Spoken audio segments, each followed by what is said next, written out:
nous parlons d'égalité. Eh bien, il y a des égalités qui sont vraies et des égalités qui sont fausses. Donc, on voit qu'une égalité vraie va nous permettre de penser à une balance de Roberval en équilibre, alors qu'une égalité fausse, eh bien, de chaque côté du symbole égal, on n'a pas la même quantité. Donc, ça peut être d'un côté comme ça ou de l'autre comme ça. Un exemple, si je vous donne cette égalité, son premier membre, c'est ce qui est à gauche du égal, donc c'est 100 moins 10 divisé par 9 plus 1. Et le deuxième membre, c'est le membre de droite, ce qui est à droite du égal, c'est donc 45 divisé par 5.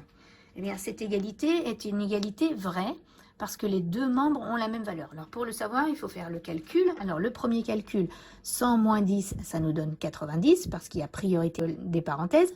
Deuxième priorité, 9 plus 1, 10. Et donc là, j'ai 90 divisé par 10, ça me donne 9. Et le deuxième membre, 45 divisé par 5, ça me donne 9 aussi. Donc, j'ai 9 à gauche du égal, 9 à droite du égal. C'est bien équilibré, donc cette égalité est vraie quand on a fait les calculs séparés. Le deuxième exemple, je prends cette égalité. Le premier membre, c'est 100 moins 5 fois 12. Le deuxième membre, ce qui est à droite du égal, c'est 50. Mais cette égalité est une égalité fausse parce que les deux membres n'ont pas la même valeur.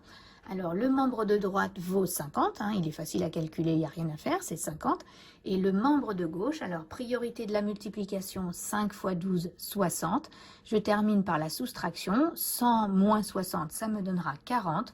J'obtiens à gauche 40, à droite 50. Je n'ai pas la même valeur de chaque côté du égal, donc cette égalité est fausse. Voilà.